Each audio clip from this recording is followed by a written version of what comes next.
Good morning, my loves. I'm sorry I'm a little later than usual. I appreciate your flexibility and patience. It has just been absolutely insane the last couple weeks, particularly the last few days. And I'm just trying to make sure that I can fit everything in. And it just feels like this giant puzzle where all the pieces are constantly moving and changing.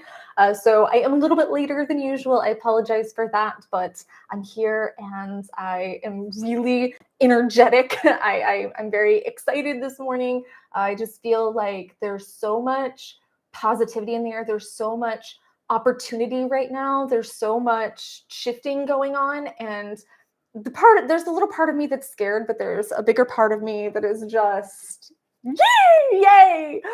So who do we have in here so far? I'm hoping that people can adjust to the time difference. Is usually pretty good. Hello, Cody, Anthony, Sebastian, Frosty Poo. I love it. So just to do a little bit of house cleaning here, just so you guys know if this is your first time, I'm not a mental health professional yet. So any advice or insights that I give are based on my experiences or the experiences with other people I've interacted with or worked with, be it life coaching clients, friends, people here on the channel, colleagues, just different people. But if you are having a mental health crisis, please, please, please reach out to a professional, reach out to the suicide hotline. There are people that care. There are people that can help you. So please make sure that you're getting the help you deserve. Jenny, David's still grinning like an idiot. Would you care to share, David? Would you care to share what has you grinning? Twisted Marcus, hello. AD Landrove, the prettiest girl ever. See, I'm feeling like a bit grimy because I just literally kind of jumped out of the shower with my hair and didn't do anything this morning. So I'm a bit paranoid. So thank you for that. I needed that this morning. And Amanda is A for awesome. Christopher says, hi, sister soldier. So yes, to answer everyone's question of how I'm doing today, I hope that my little bit of giddiness there gave a little bit of insight. So I have been kind of shifting things up here that I know I always say it can get crazy here in the chat. And if you're wanting to make sure I see a message, please make sure to use that super chat or super sticker function, which still holds true. However, I'm doing something a little bit different that instead of just, okay, all the donations are going toward the big mental health project, a lot of the donations still are going toward the mental health project, and every dime is going toward my mental health outreach. I wanted to start setting a weekly goal, and I wanted to start talking about some of the things I'm doing just personally as far as this mental health outreach. So the goal has been $250. So my goal is to raise $250 of pledges during this chat. And some of the things I've done over the last couple weeks with pledges was I covered therapy for a person for a month who was really struggling. I provided educational material, a dictionary and some books and textbooks and stuff for Larry, the inmate that I told you guys about a while back. I learned about him because he was the subject of a book called Shakespeare Saved My Life. And he's really big on also doing outreach. And he wants to educate himself to help others. So I got him some books to empower him to do that, just some educational material and stuff.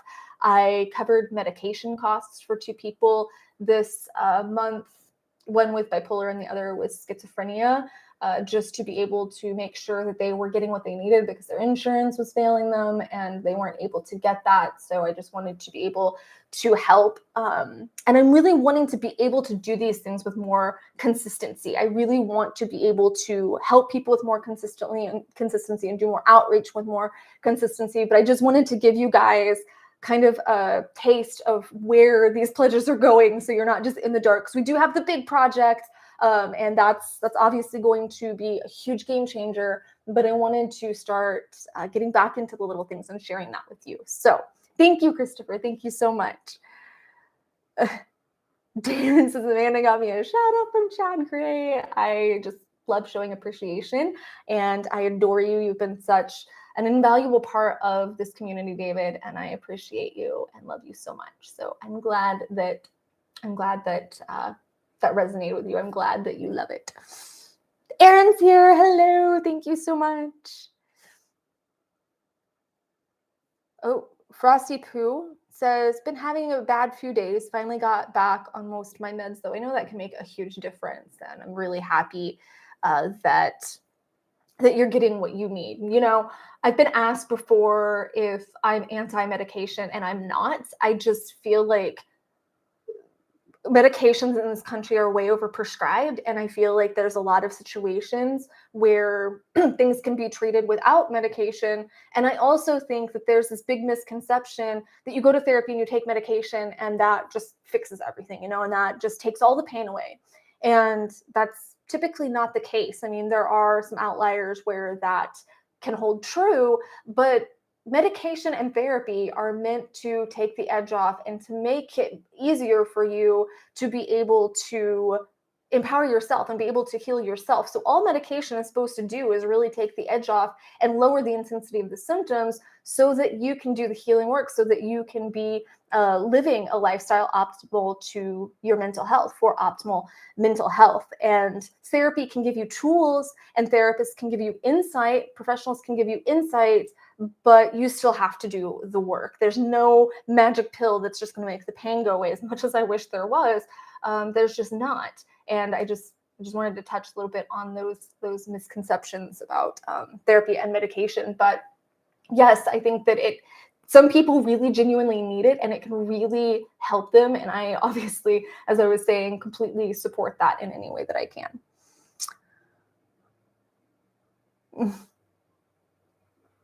Oh, Cody's suggesting Skillet. Anthony is suggesting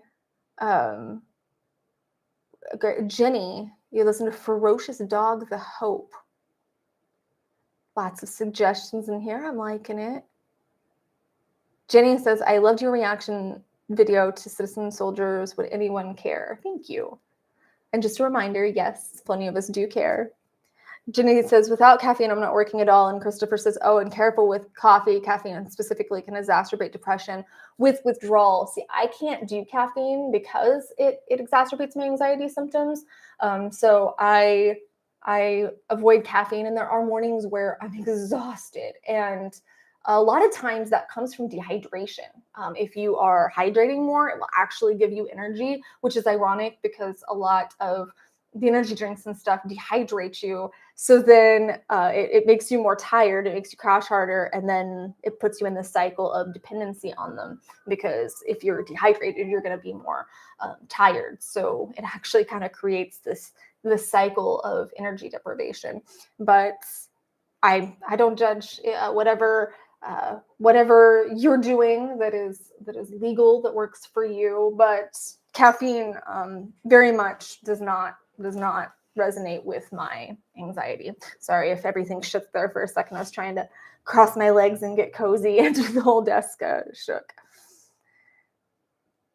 Oh, we have snaps already. Oh, Victor says, so I adopted a little girl today. She's the same age as my daughter was.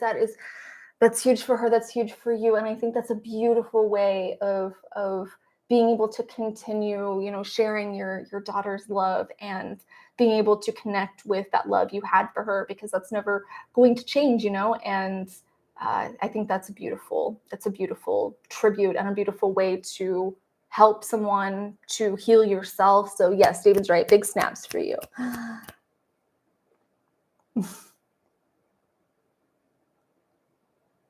David says,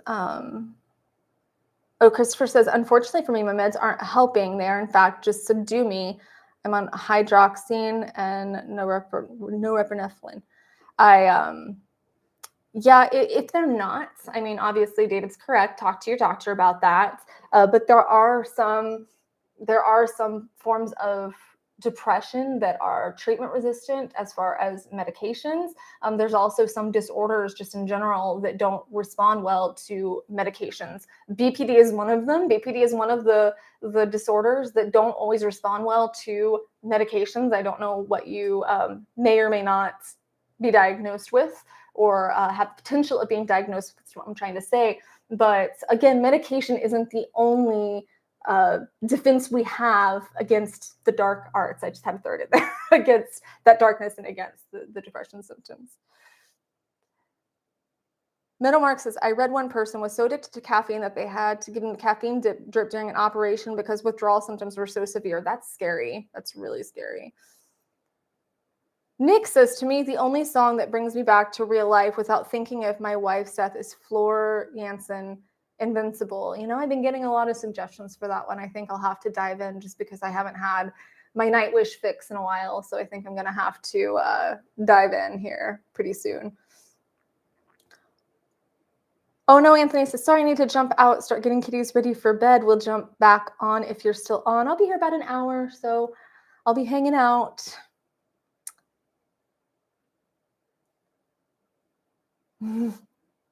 David says, I'm very slow. I just realized that when I misspelled a comment, I can delete it.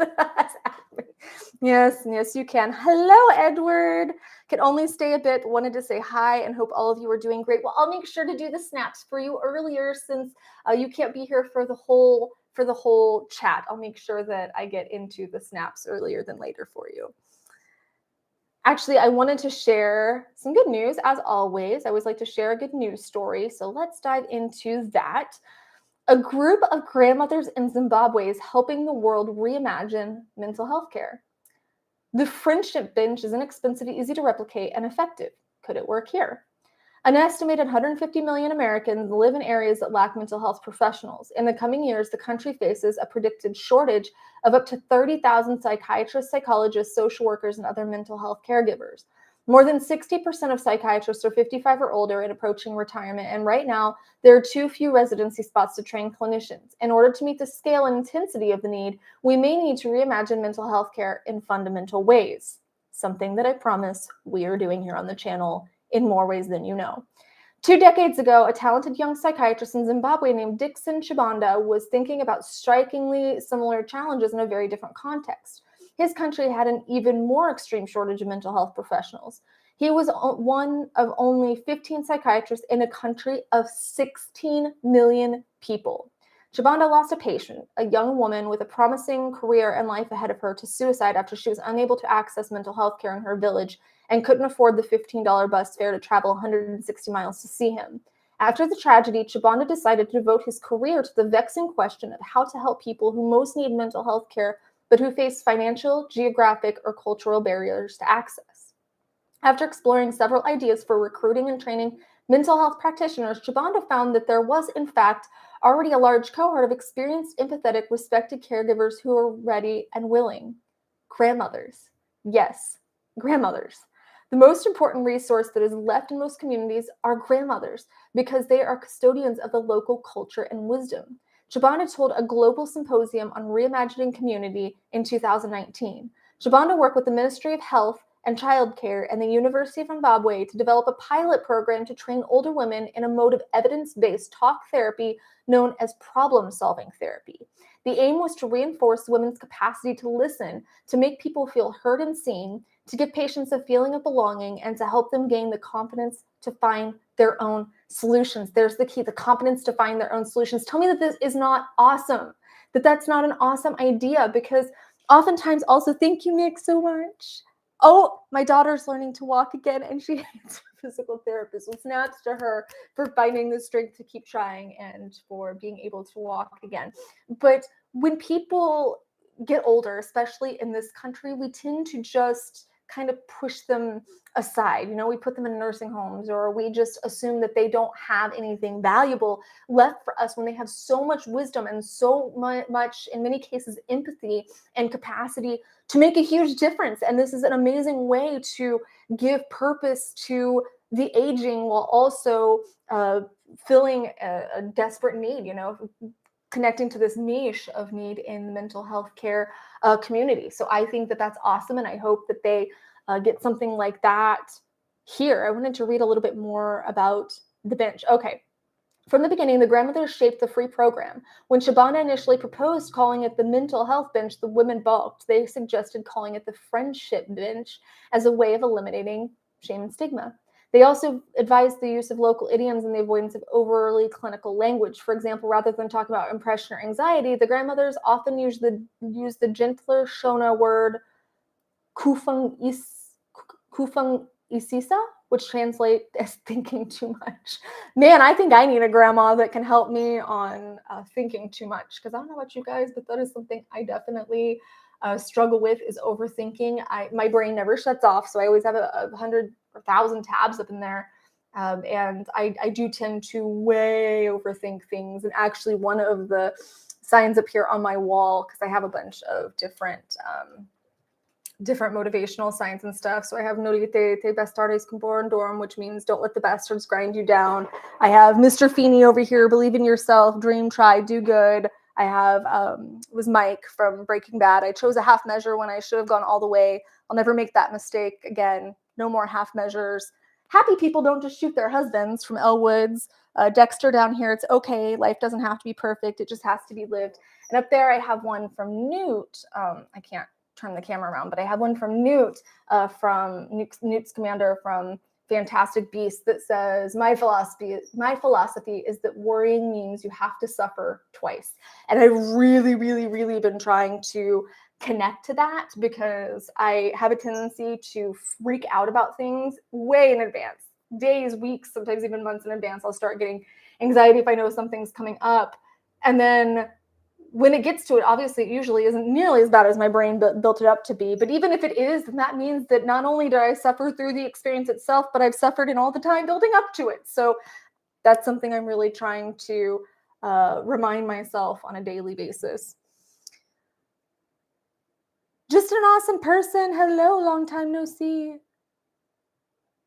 Jeez. Jenny says getting help in Germany takes up to 2 or 3 years if you're not suicidal. I had a friend here who was actively suicidal in America, and it took him about a year to get into therapy. So there needs to be other things that are empowering people, that are encouraging people, that are supporting people. And like I said, we're working on it. We're definitely working on it. David says I'm a complete ass when I play games, especially GTA, and even in games I don't shoot the animals. Not sure what that says about me. That was me when Bryson tried to get me to play Breath of the Wild, the Zelda game. Is you're supposed to shoot the animals and stuff for food, to cook them and make food. I'm just, I can't do it. I'm gonna die. I'm just gonna starve to death and die over here in the corner. And you can get fruit and stuff too. It just makes it more difficult. But I'm the exact same way. I still don't want to hurt the animals, but I played GTA as well, and I'll shank a hooker, but I guess I just can't hurt the deer. Just to be clear, I would not do anything like that in real life unless she fit the code.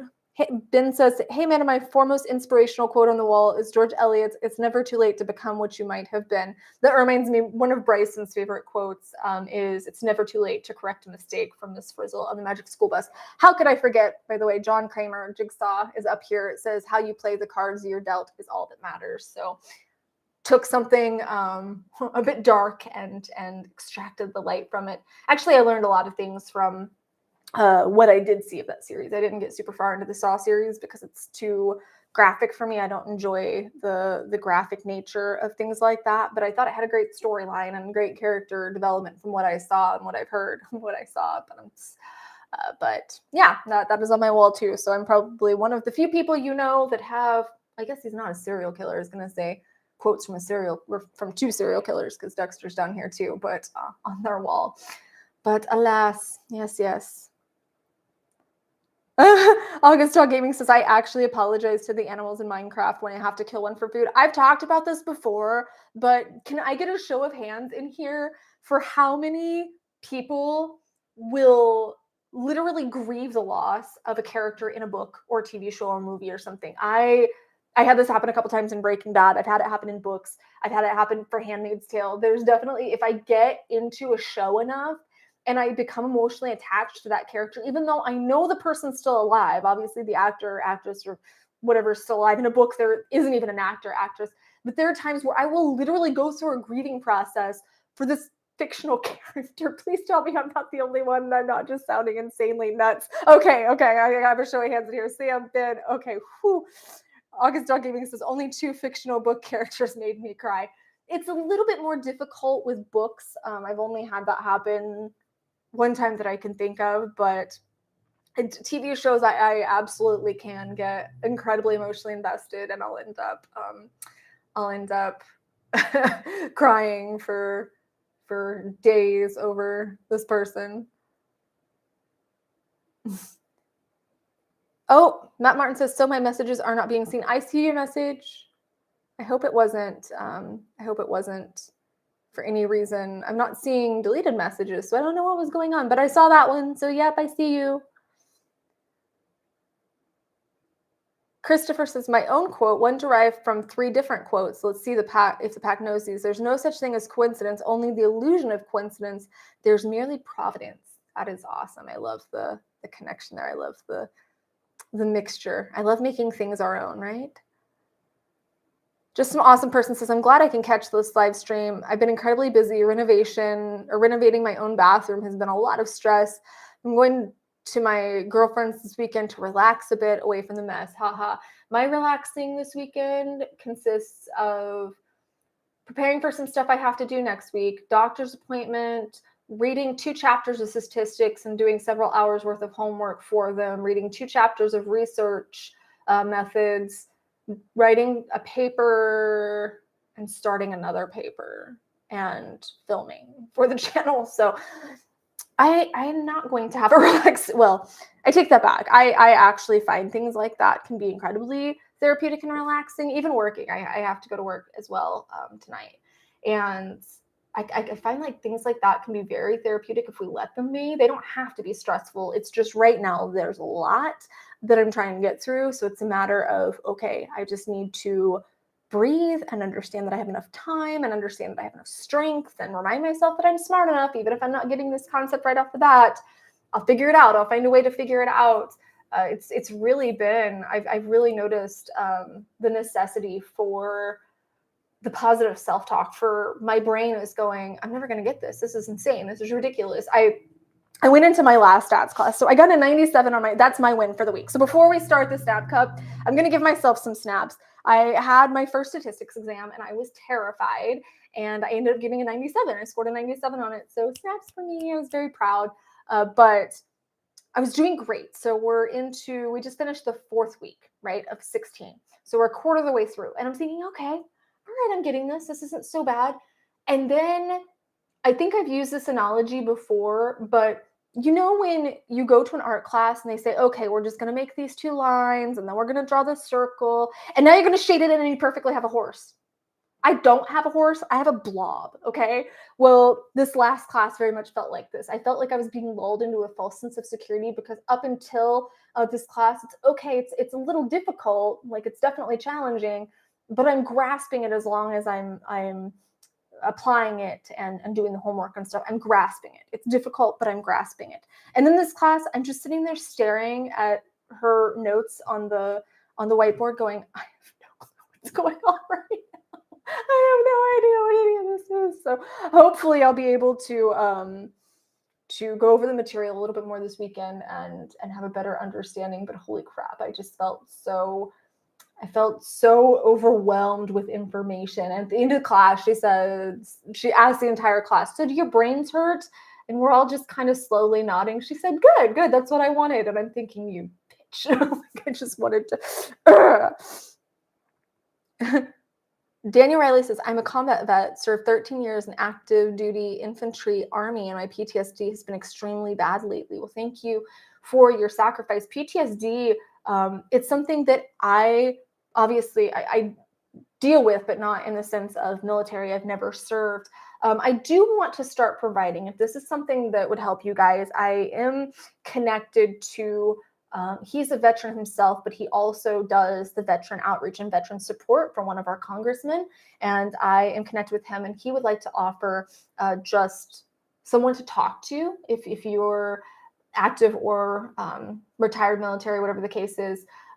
He would like to just offer his contact information if you're just needing someone to talk to that understands, because I welcome you guys here and I want you to be part of the community, and I understand PTSD in my own sense, but I can't fathom what you've been through, and I don't feel like I have all of the means necessary to understand on a deeper level. So I did make that connection with you. I'm going to go ahead and link that actually in the description for this video. So if you are just needing someone to talk to that gets it, that understands, and that can connect you with different resources and stuff, it's completely informal. So this isn't an organization or anything. It's just a friend. So if you're needing a friend that gets it, I'm going to start providing that in the live streams here with David's email, because David also is always available for communication stuff. I just want to make sure that I'm providing support in the best possible ways. And like I said, I have not served, so I feel like I don't understand the depth of what you're going through, and I want to make sure that I'm doing the best I can. Now, if you have any specific questions about PTSD symptoms, like specific symptoms, I can definitely give you some tips and stuff on what has worked for me, what's helped me get through things, or some different stories and experiences in that, right? But I just feel like it's not my area of expertise, because I wouldn't want to take piano lessons from someone who'd never touched a piano, right? And I know that we share a bond, we share, the human experience, and we share this mental health challenge. So we definitely do have a connection, but I want to make sure that you're getting the best support you can. So I'll provide that in the comment or in the description afterwards. Stefan says, greetings and love from Germany. Well, I'm a dry alcoholic since 2010. I have a hard time now. 3 weeks ago, I had to put my lovely dog to sleep. He was my everything for nearly 17 years. It hurts so bad. I'm so sorry. I had my dogs for 17, 15, and 9 years respectively, and I lost them all within a year and a half of each other. And the older one was my mom's, and when my mom passed away, I ended up taking her. The middle one was mine. She was very much my fur baby. The youngest one was also mine, but he came in later, so there just wasn't the same bond. She and I had the strongest bond, and she's the only dog I've ever had to make that call for. And it is so, so hard. It is so just crippling because they're still our family, and it's interesting to think that this creature that we've never even had a conversation with can mean so much to us because they've communicated with us in such a pure way. And for me, I mean, I grieved her just like I grieved a human, just like I grieved losing my parents, things like that. She was still a very important part of my family, and I still grieved her all the same. And I tried to do some rescue stuff and just donate stuff to rescues in her memory and her honor. But it was an incredibly challenging mental process to get through I started journaling more during that time. I just would go out on walks just to kind of get out of the house. And I didn't really do that with my parents. So I guess that was kind of unique. And maybe it's because, her and I would walk together. So it was kind of sharing that energy and being connected to that energy. But I walked a lot more during that time, journaled a lot more during that time, was just really extra gentle with myself. Just that, I suppose I'm like that with any loss or grief. Just be extra gentle with yourself and don't put anything more on your plate than you need to while you're going through that. And understand that we all grieve on our own timeline, and some people might have a companion animal that isn't as close as we might be to ours. So to them, they don't have a companion animal and they just don't understand, well, it's just a dog. Why are you not processing past this, not understanding that, they were our family? And this is something that holds true for anyone who's grieving, whether it's human or fur, is that you don't need to impress anyone else through your grief process. It isn't about other people. Your grief process is between you and that person you lost and anybody that you allow into that process. So for me, obviously, there's specific losses that would connect to other people. So I could find community and social connection through that. But for the most part, it's very personal, and it doesn't need to gain anyone else's approval. So whatever you're going through, whatever you're struggling with, whatever you're feeling, you have the right to do that. And if it takes months, that is a-okay. I give you permission to grieve for as long as you need to, because only you know how long it's going to take to move through the strongest part of that grief. And it's a-okay. It's a-okay if it takes months on end. It's a-okay. I lost my last pup. Her name was Paris in 2019, and it still affects me. I was going to say, Oh yeah, her paw print is actually right there. So that is Paris's paw print. And I have their ashes and collars and stuff down with my parents' ashes. So just like family, just like family. David says, I've had many conversations with my cat. Seriously, I talk to her daily and she has different meows for different needs. Yeah, my dogs definitely had different sounds for different communications as well.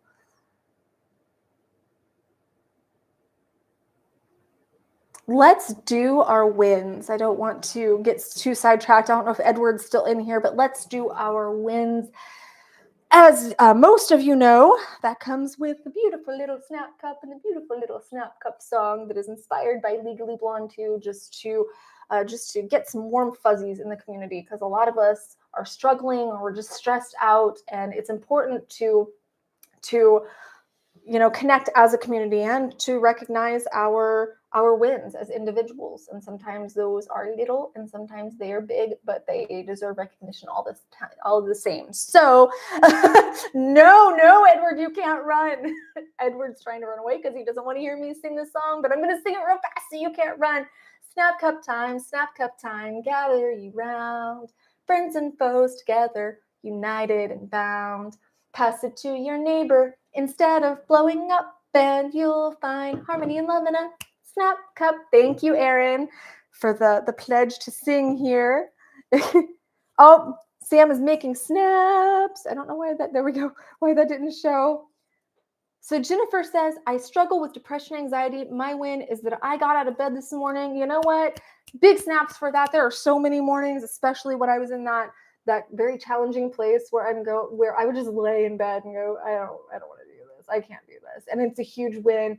It's a huge win when we wake up. It's a win when we get up. It's a win when we can just do the basic stuff to take care of ourselves. It doesn't have to be anything big. There are times where my win is I drank water today because I struggle with that. Or sometimes just I laid in bed and read a book for a while and gave myself time to do that. Wins come in all shapes and sizes, but the number one thing is always woke up this morning. And even though it might not feel like a win in the moment, because you might be thinking, I don't want to do this. I don't want to be here. I don't want to hurt anymore. The reason it's a win is because it gives you another opportunity to start healing. It gives you another day, another chance, another moment to start again, to keep trying, to keep looking, to keep searching, to keep healing. And sometimes that process isn't fast. Sometimes it's not easy, but it's always possible. Matt Martin says, my win is that it's been 2 years, 9 months, 24 days since my attempt and 0 attempts since. Big snaps for you. Hang on. Big snaps for you. I have to give both hands. It's a 2-hand job. Alkin says, maybe staying alive or strong while being in a clinic. Yes, absolutely. I love this. I love this theme because sometimes it can be hard to see wins, when we're in that dark place. But yeah, you know what? You're in a place that's helping you, that's going to help you move toward healing and move through this stuck point that you're in, move through this really dark place, that there's somebody there and you are staying strong and alive, and we're all so proud of you, and we've got your back. This whole community's got your back, and we adore you and we miss you, and we hope that you are thriving the best you can. And it's very happy to hear that you're staying strong in there, but we are very happy that you're alive, and that's the biggest win we could ask for. Skull Crusher says, shopped, staying with my budget. You know what? As someone who used to be a chronic overspender, even when I didn't have money, I will say that does play into mental health, because there was a couple times where I would use shopping as a means of therapy. So I do the, oh my gosh, what's it called? Therapy, retail therapy. I would do the retail therapy to try and make myself feel better. And of course, it never really worked. It would work for a minute when you get that dopamine rush, but it never worked over the long term. But as someone who struggled with that, I'm very proud of you. I'm proud of you for staying in your budget and for, getting your shopping done. Lapis on the Moon says, my win recently was starting to clean my room bit by bit, no matter how small. So I stopped procrastinating. A clean room will help my mental health. It absolutely will. Big snaps for that. I made a video a while back on how, David, can you drop that? On how our house can affect our mental health. Just the way we organize things, the clutter, the light, the color, all of those things. There's so many ways that can affect mental health. So yes. But yeah, budget therapy, David says, is a crushing stress. It very much can be. So I'm proud of you for budgeting and staying on that. It is important, that we aren't overexerting our finances to a point of where we can't sustain ourselves, right?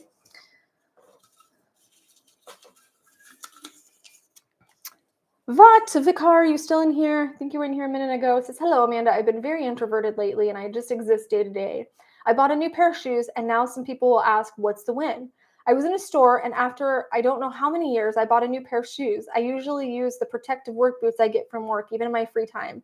Everyone who wants to laugh should laugh. But for me, it was a big step. Actually, no, I don't think it's funny at all. I mean, I think it's adorable, but sometimes just getting that something for yourself, breaking out of your norm, out of your routine. There's so many wins in this that can contribute, to your mental health. So, snaps to you. We'd love to see your shoes. We want to see pictures that snaps to you. And if you are feeling introverted, don't feel like you need to go be social and communicate. There's times, actually right now is one of them, where it's not that I'm pushing my friends away, and I have to be very careful because I don't want them to worry. It's not that I'm pushing them away, but it's, hey, right now I'm focusing on me. I've got to recharge. I've got to focus on some stuff. And that is A-okay, as long as you're not pushing people away in an effort to sink deeper, to really just protect them. I know a lot of the times we're pushing them away because we think they need protection from our depression symptoms. But as long as you're not doing that, there's really nothing wrong with just taking time for yourself. But kudos to you for buying yourself a pair of shoes. Big snaps.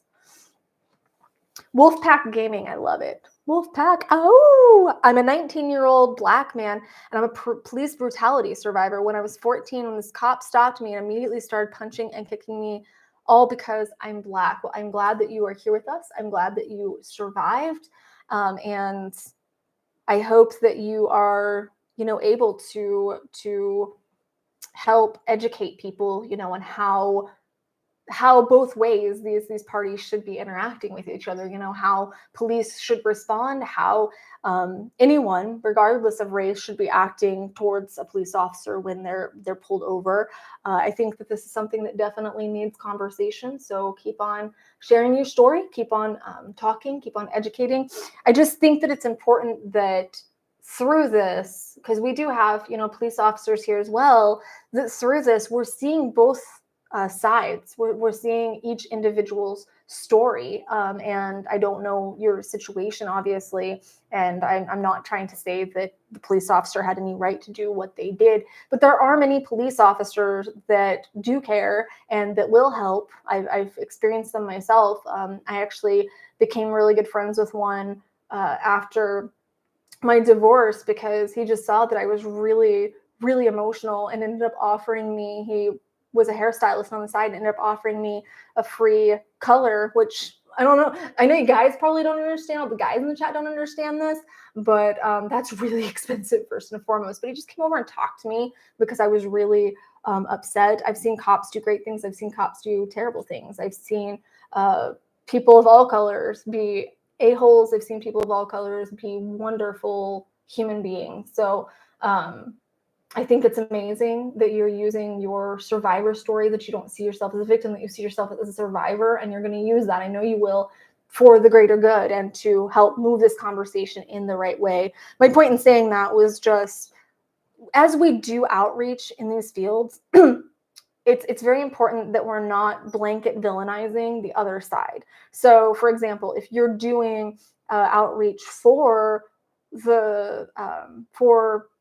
Blacks, for minorities, for whatever the case is, or if you're doing outreach for the LGBT community, that you're not villainizing the other side. It's okay to say this person did something bad, but don't blanket that to all police officers. It's okay to say, hey, this person was trying to Bible thump me and telling me that I'm going to go to hell, and that I kid you not, I was at a gay pride rally one time where this person was saying that they hoped one of the people going inside got AIDS. I'm not even kidding. That is horrific. That is terrible. That's just awful. And of course, they were using the Bible to justify this hatred. But we can't say, I hate all Christians because of that. You know, I hate all police because of this. I hate all blacks because of this, or I hate all whites because of this. Let's just hate all assholes. Let's just say that we don't support hate. We don't support the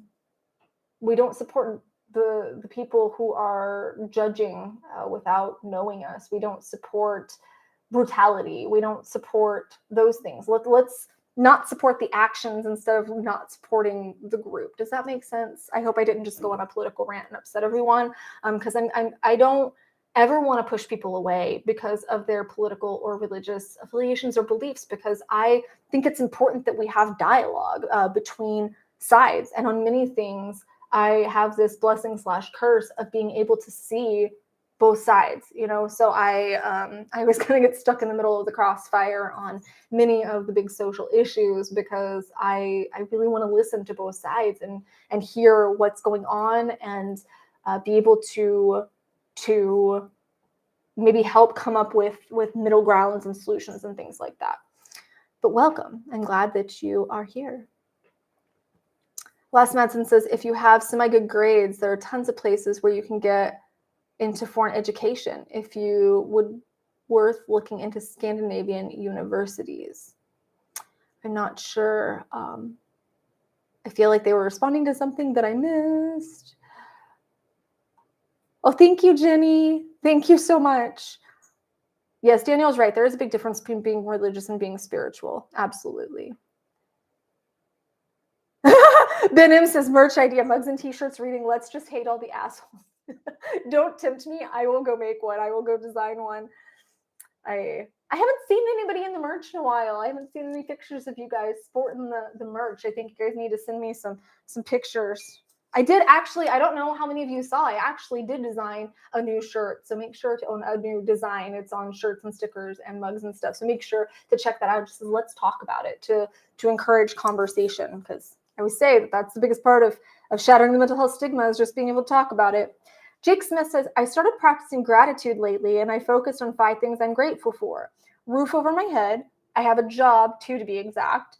Family, girlfriend, my gaming hobby / sports watching.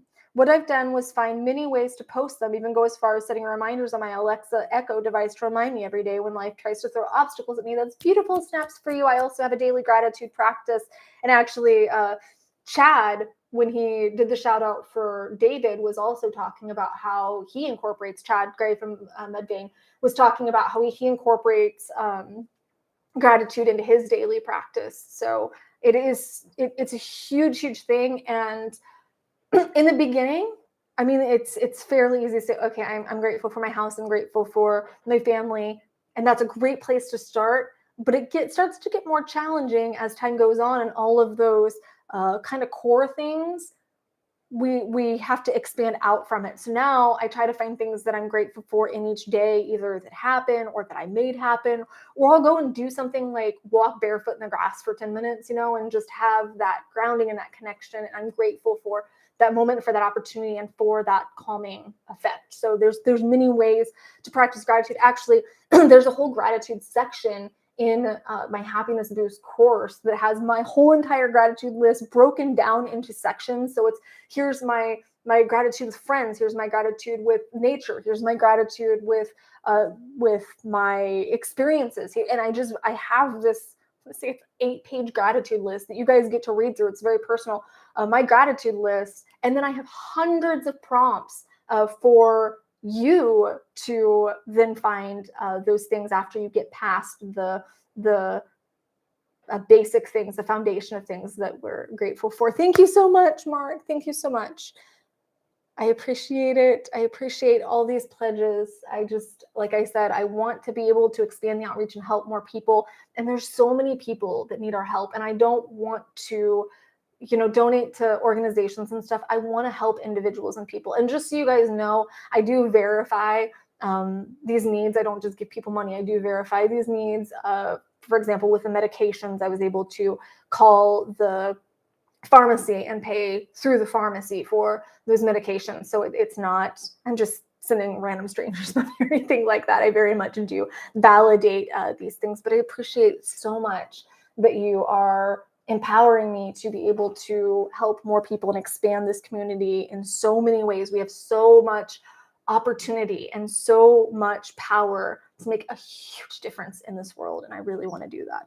Maybe one day I'll be Mr. Beast, just throwing $10,000 at someone. But till then, I really just want, actually, you know what? Even then, I don't think I'd ever be that person. I want to help the little guys, and I want to make sure that people's needs are being met on the mental health level. So David Gaps, did you want to change your win? Because I think you said you wanted to change your win. But David Gaps has hit 3 months straight of yoga. Yay! I want to do some yoga with you.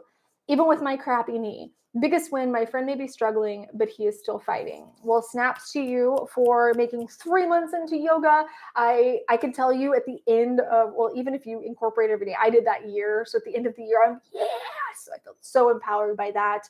But I love that you're not making an excuse. A lot of people say, oh, my shoulder doesn't feel good or my knee doesn't feel good. No, that's when you make modifications. You might need to back off or modify, but that doesn't mean give up. That doesn't mean quit. It might mean take a break, but it doesn't mean quit. And I'm very proud of you. And yoga is really awesome like that, that even if you have injuries, you can definitely always modify to be able to still do a practice. And I'm very happy for your friend who is still fighting. That's the important thing, is to keep fighting. Oh, thank you, Erin. Erin says, this is for your pack members that need help with their medications. Thank you so much, dear. I love and appreciate you. I love and appreciate all of you guys so much for supporting this outreach. Like I said, I'm going to talk to Larry. I actually think I'm going to surprise him and do a video call once he gets the books and stuff, so we can share like what he's learning. But he really just wants to make a difference, guys. And I think that that's beautiful. And I think we should be enabling inmates that want to make a positive impact, because he wants to teach the next generation or the youth to not go down the same path he did. And he wants to be able to be educated, to present his information and to present things in a way that's going to be received by well-respected members of the community, and I think that that is beautiful. And so I support that. And it's been really awesome keeping in touch with him and getting to know someone that we would have judged. I mean, I absolutely said, oh my gosh, this guy that's in prison for murder, that's pretty scary. But now I can see that he's a person and he has desires and he has a story and a history. And did he do something wrong? Yes, but he's still valuable. Like his wisdom and experiences can still be valuable. He can still learn, he can still grow, he can still help, he can still contribute. And I want to be part of that. Luke Alone Production says, I passed almost all exams, only one to go, and I will have a break. Snaps to you. I'm really jealous. I have another stats exam and a research exam next week. I'm pretty much having them every other week now at this point, and both of those classes fall in the same week apparently every time. So that's going to be a bit heavy, but I'm very proud of you and I'm very jealous of you, and I know you're going to do amazing on that last one, and you're going to really eat up that break. I know that by the time I finally get a break from exams and stuff, who am I kidding? I'm probably just going to learn something else in the interim. I feel like when I'm learning and I'm growing is when I'm happiest, when I'm doing something, when I'm contributing in some way, or when I'm bettering myself is when I'm happiest. So I feel like it's been amazing. It's been amazing for my mental health to go back to school. Been absolutely awesome. And I feel like I'm always going to be learning new things, be it from content online or from Duolingo or something like that. I just aspire to never stop searching, as the channel All Time always ends with. I love that channel so much. And he always ends his videos with never stop searching. And I love that. Never stop growing, never stop searching, never stop learning, never stop exploring, never stop questioning, just never stop. Wolfpack Gaming says, at the moment, I'm a part-time streamer on video games, but I'm also in the process of becoming a police officer to remove all police brutality. I'm very excited. Big snaps to you for that. That is amazing. I love it. I love that you're using your story to enact change. Goldie says, I've been feeling empty lately. I feel unplugged from everyone. I've lost most of my teeth from Cushing's disease. I've had brain surgery. I feel second class to others and stop smiling inside and out. I can understand on a deep level, especially not to, I don't want to push anyone away here, but females really attach way more than males do on not as a whole, but typically to their looks. And I can say that it's not the same, obviously, but as I've been getting older and I start noticing the signs of age and stuff, I start becoming very self-conscious. I stop smiling because I start freaking out. Oh my God, I'm starting to get lines here. And I'm just so self-conscious about it. And I think that the lesson I've learned is that I have so much more to offer this world than my face. And I do want to, present myself in the best way I can. And there's ways that I could address that if I wanted to, but I'm so much more valuable than that. I lived for years thinking that my looks were all that mattered because I was a model and I shot for Playboy and I had watched way too much Nip Tuck. Actually, by the way, that's a win I need to throw in too. But I attached so much to my looks, and I know it's hard. I know that it's so difficult to look yourself in the mirror when we have what society would consider imperfections and say, I still love myself, but I still love you, Goldie, and I still see the beauty in you. And I hope that we can empower you to see that in yourself again over time. But,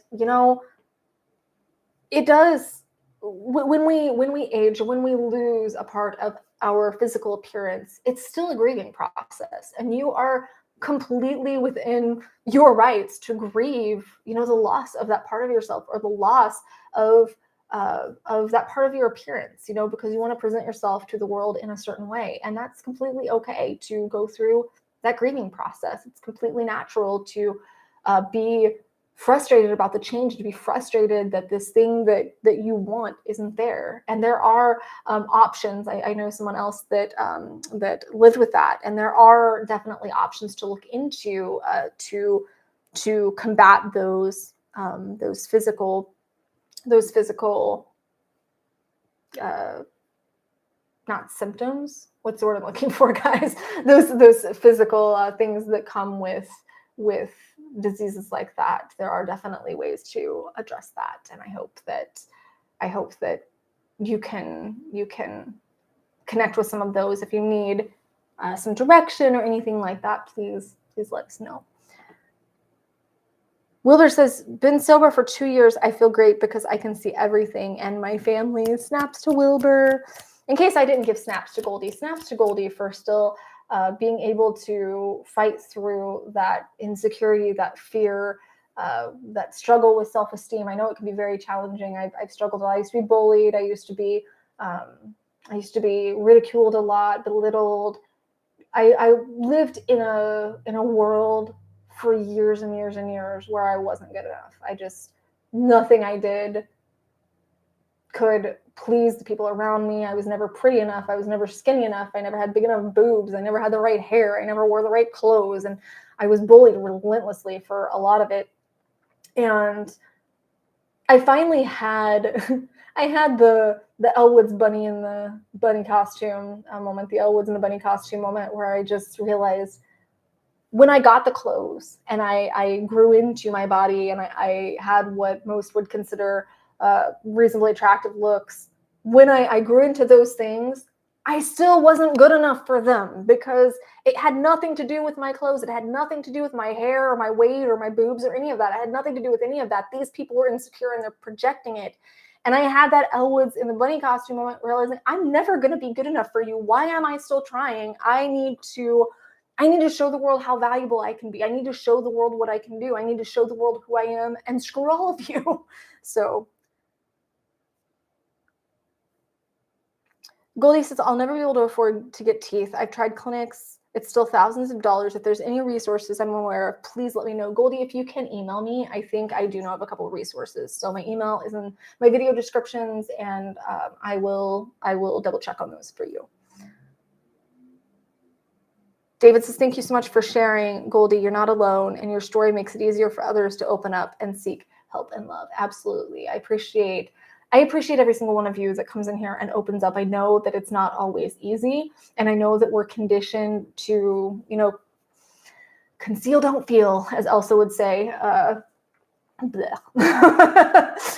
any of you that don't know, I'm not a big Frozen fan. There's some emotional scarring there for that.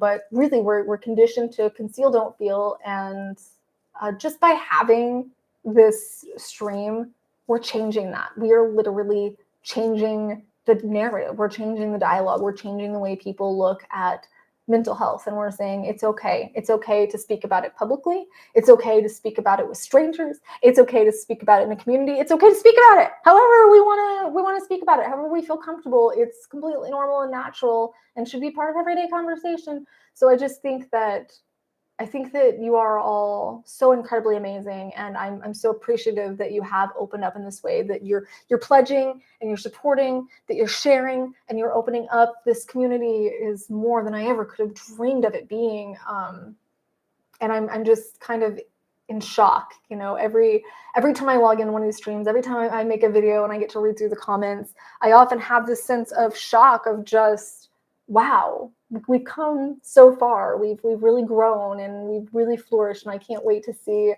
where we're going, where our next step is. I'm very excited for 2023. Like I said, I have that goal of hitting 100,000 subscribers, and I have the goal of right now, the goal here in the streams is the 250 in pledges for the streams. So I'm so very grateful, for everything that this community has turned into and blossomed into, and just everything that everyone is and everything everyone does. It's so amazing. So we need to check here. Oops.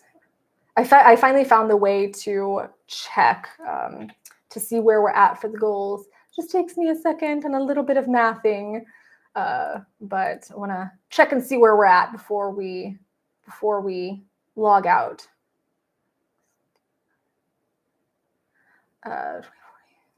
64. Okay. So we're about halfway. We're at 139. So we're about halfway with about 10 minutes left to go for the goals, for the pledges. And I already have several other individuals lined up that I am wanting to reach out to and help. And I think that's what I'm going to do. I think that's what I'm going to start doing, is I'm going to start sharing each week the people that we've helped since the last stream, so that the people that these pledges are helping, I think I want to talk about that. Maybe sometime in the future, I'll be able to bring some of them on here. I'll be able to, get a letter from Larry or something, just talking about what he's learning.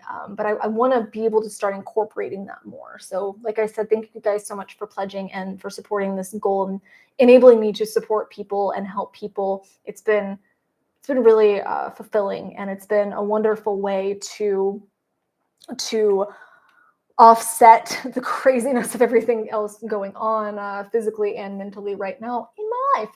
So I've been very blessed to be able to do that. David says you need a bald dude on there with you again. I don't know. Is Vin Diesel available? I'm just kidding. Alexander says, I recently moved to Canada from Moscow, Russia, after Vladimir Putin, president of Russia, started to force Russian men to join the military to keep the Ukrainian war going. I hope that you find the peace in Canada that you deserve. I obviously don't support drafts when they're for I don't even want to say for profit, because it's when we're looking for profit. I support a draft if it's a survival thing. If we have to, not enough people are enrolling and we have to do that to survive, then okay, I suppose. I'm not really for it even then, but I understand it more in that context. But I don't understand this Russian-Ukrainian situation at all. I mean, I do, but thank you, Tim. Tim dropped by to say hi. I feel like from now on, I'm just going to keep a running tally as we go through the chat. I really wish it did that. That's kind of obnoxious that it doesn't. So yes, we are 159 out of 250 goal. So Mick says, Goldie, yeah, I had to get 8 of them, broke off. It's wait, what? We're getting 8 of what? I feel like I missed a comment here that was pertinent to that comment. Oh, Goldie says, I could probably do that. Unfortunately, my teeth are lost, but still in the bone. They want $5,000 to $6,000 to surgically remove what's left in my mouth. That's the problem. Thank you. Well, I will send you some information. Just so you know, most colleges actually have dental clinics on campus, and you don't have to be a student, but they have students that are training to be dentists under the obvious watch and oversight of licensed dentists. But if you go to the colleges, you can often get dental treatment way cheaper than if you went to a regular dentist. So just a tip, just a thought before I email you that stuff. That's just something to look into as well, because a lot of people don't know about that. David says, so many people overlook the idea that a lot of Russian soldiers don't want to be in Ukraine either. Yeah. I just feel like war should be a very last resort. I feel like we should be trying to find alternate ways of dealing with our conflicts before it gets to that point.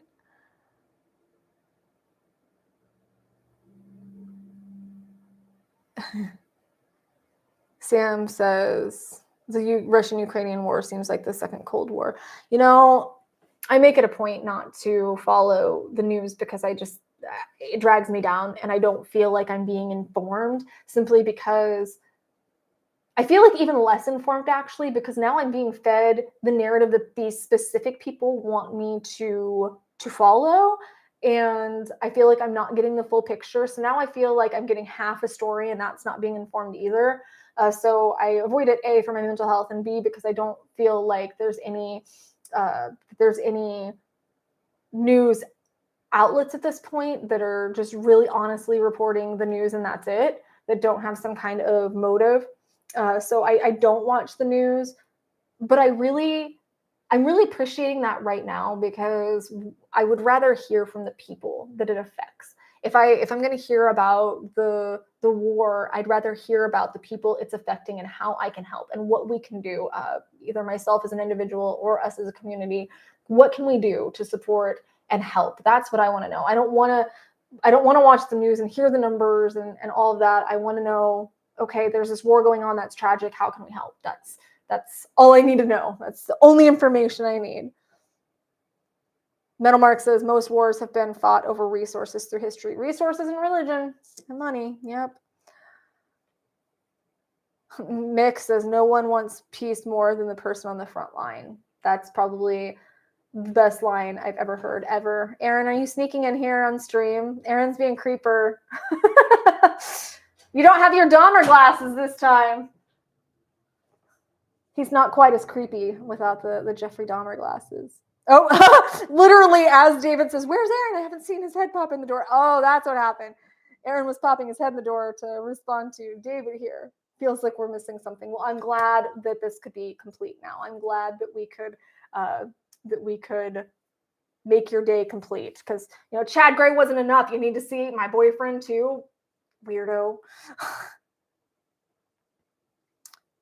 Alexander says, I've been loving it here in Canada. I'm proud to be Russian and what it means to be Russian. I have family who died in World War II, especially my grandfather in Stalingrad.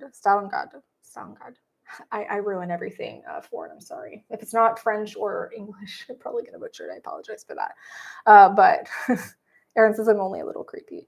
I'm glad that you're there and you're finding peace and happiness. And it is important, you know, to hold on to that part of your identity, you know, that is part of you, and it's okay to be proud of that, and it's okay to find ways to still honor that part of yourself, you know. A lot of people here in America, this is just, especially in smaller towns and stuff, it's always, well, they need to acclimate to our culture and our customs, instead of what could we learn from other people's cultures and customs? I'm not saying that they should come here and try to change us, obviously, but when somebody comes here and they have different culture and customs and traditions and food and music and dress and hair, why aren't we trying to learn from that? Why aren't we trying to experience those things and branch out and have different life experiences? I feel like that that would be huge in just growing as a species, growing mentally, is seeing another person and saying, hey, what can I learn from them? Not, oh my God, they're not just like me. They don't look like me. They don't think like me. So their experiences and their cultures aren't right. Instead of, we could very much be learning and trying new things, and that's important to me. I love meeting people from different areas and getting to talk to them and getting to learn about the way they grew up and the way they see the world and the things that they enjoy doing or the foods that they like. And if there's any vegetarian options for those foods, I love doing that. Yep, you meet new people to learn something new, not turn them into a clone of you. Absolutely. Hello, Ryan. Daniel says, I've been deployed 5 times and I can't guarantee that all of us that have seen the evils of war don't want to see it again. I think a lot of times, it does kind of becomes a way of life, and it becomes the only way of coping. Like the only way of coping is going back and facing it again because, you can feel useful, or because you don't know what else to do, or because it's very hard to uncondition that. And again, I'm not military, so I'm not going to pretend to know your motives. This is just based on other veteran soldiers that I've interacted with. It's usually they just want to continue feeling like they're doing good, like they're helping, or they don't know how to reacclimate to society. So that's what they want to continue doing, since they can't seem to reacclimate. I've seen a lot of things like that, or just not knowing what else to do, having been away from the civilian world for too long, And I don't think that seeing it is always enough to say, okay, I don't want to do this, because sometimes, those things are necessary, unfortunately, for the bigger picture. Warrior Poet says, I think people in small towns, communities fear what they don't understand in those cases. And as you know, hate is a sibling to fear. Absolutely. And David says, many fear what they don't understand. Different isn't a matter of right and wrong. Different is new. Yeah, that's pretty. I like that. I really like that. So we're winding down here. About 4 or 5 more minutes. And then I've got to move on to the next of the million things that I have to do today. So I got to do some filming. I think you guys are going to like where I'm going next. So still got to do some filming. Hopefully we'll post this weekend, but I never know whether or not there's going to be copyright that's going to prevent it from being posted for a couple days. So I just never know. So hopefully it'll be posted this weekend, but we shall see. I'm excited for that, though. So if you want to get any last pledges or any last people for a long time were requesting me just to do silly dances and stuff for pledges. And you know what? I'm happy to do it for a good cause. So if you're wanting to get any of those last minute things in there. David was saying to Aaron, my day is complete.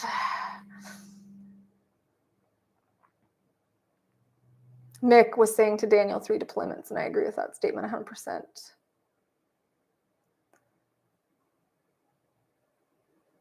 Alexander, Stalingard is a city in Russia that was heavily bombed during the war and was under siege for nearly a year. I didn't know that.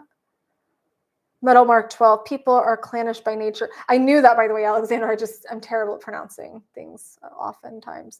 Metal Mark 12 says, people are clannish by nature, it seems, and some media uses that to vilify them. Yes, absolutely. Daniel says, those people I met from those countries I went to showed me how amazing other cultures are. I need a clone for help. Do you really want another me, though? Aaron, do you want another me floating around?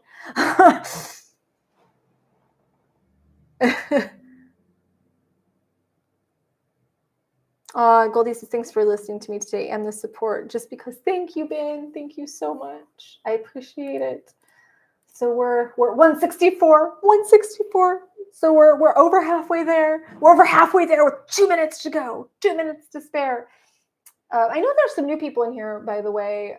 So I want to know if there's anything that you guys, I mean, the new people or the old people, I suppose, I just want to know if there's anything that you think we should be discussing in stream, if there's something that needs to be more structured, or if there's anything we should be adding or anything we should be doing.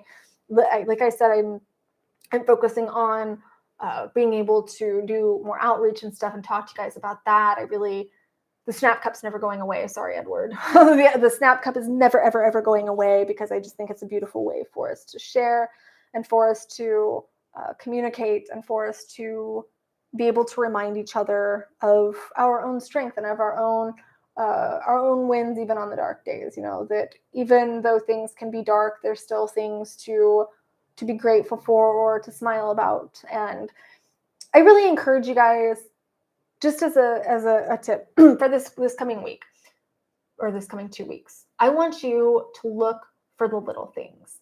I want you to find something little to be grateful for, as in something that always makes me smile is when I see little weeds growing through the cracks in either a sidewalk or in a concrete wall or something, because it reminds me that your conditions don't have to be perfect for you to flourish. You know, of course, it should have organic soil and purified water and all that, but that doesn't always happen. Sometimes it ends up having to grow through the cracks in the sidewalk. So little things like that always make me smile, or just getting a text message that really makes you laugh or makes you go, oh, okay, I'm glad that got taken care of. Or maybe just a little random act of kindness from a stranger that made you feel really good. Just spend the next couple of weeks, guys, looking for those little things. We're seeing if you can make those little things. We're seeing if you can find those little things to connect with, and keep sharing your wins here in the community. I love hearing about them.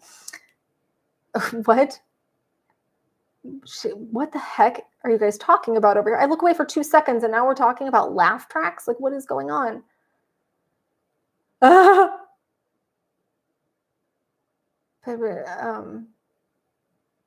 Glenn says, I commented on a previous video about my mental health as it had taken a downturn. Well, I hope that it's starting to move in the right direction now. I hope that we can provide some sort of solace, some sort of safe place, some sort of insight. If you want to share, if you ever want to email me, my email is in the description of the videos if you just need someone to talk to. Sometimes it can take me a few days to get back, especially right now. I'm just so swamped, and I'm sorry that it's taking me a few days to get back. So I always do, like I said, encourage that if you are having a mental health crisis, please reach out to a hotline or a professional, go to an emergency room. But please, please, please know that I do care, and I do read all your emails, and I do read all the comments. Sometimes it just takes me a bit to get through all that, but I do love you guys so much.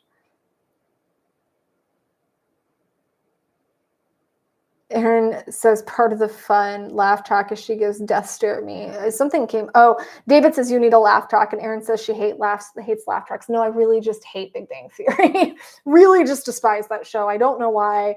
I thought, okay, I can resonate with this a little bit, and I've tried to watch pieces or episodes, and I can't do it. There's something about those characters that just really grinds my gears, which is weird because I thought I'd like them, but God, I hate that show so much. And every time I think of laugh tracks, I think of that show, because somebody had shown me a clip of it, of if you just deleted the laugh tracks, how awkward it would be, and it was incredibly, like, I enjoyed that more than I enjoyed the show itself. And Aaron's always trying to get me to watch clips of it or episodes of it. I'm just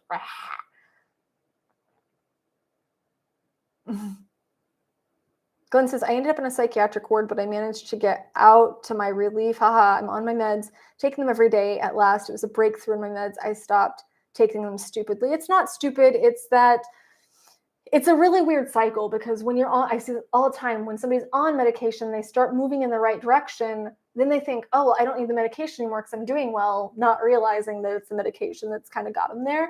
So it's a very common cycle, but just make sure that that you're trying not to get into that mindset. With that being said, I have to get going, but I love you guys so much. Thank you so much. We didn't quite meet our goal, but I still appreciate it. And I still think that we're going to be able to help a person or two, and I will share that on the coming stream. So I'll start sharing what we're doing and how we're reaching out in the community and how we're reaching out to help people. I just want to say, though, I know that this is probably going to encourage a lot of people to start commenting and start reaching out and start expressing their needs and stuff. And I wish so much that we were the size of Mr. Beast and we could just help everyone and help all the people on the community channel. Obviously, that's not possible. And I haven't really figured out a way to prioritize or anything yet like that, or to triage requests and stuff. But if you are requesting something and I can't, or I just don't get to, it has nothing to do with you not being valuable or your need not being real. It's just that we are incredibly, incredibly limited and can only help a person or two every couple of weeks. But I'm trying, and I love you and I see you. And if you need someone to talk to, we're here in the community, we're here in the comments, I'm here in email. David's here in email. Like I said, I will also add my veteran contact if you're just needing someone to talk to, if you're needing resources. So I will see you in a couple of weeks. And, just remember that if you don't want to smile, you don't have to. If you want to smile on the inside, that's okay. And if you want to walk around with the biggest smile on your face and scare the hell out of people who are going to wonder what the hell it is you're thinking about that's making you smile like that, do that. But don't ever feel pressured to do it for someone else. I don't know why I just felt inspired to say that. But I'll see you soon. Oh, thank you, David. Thank you so much. I love you guys.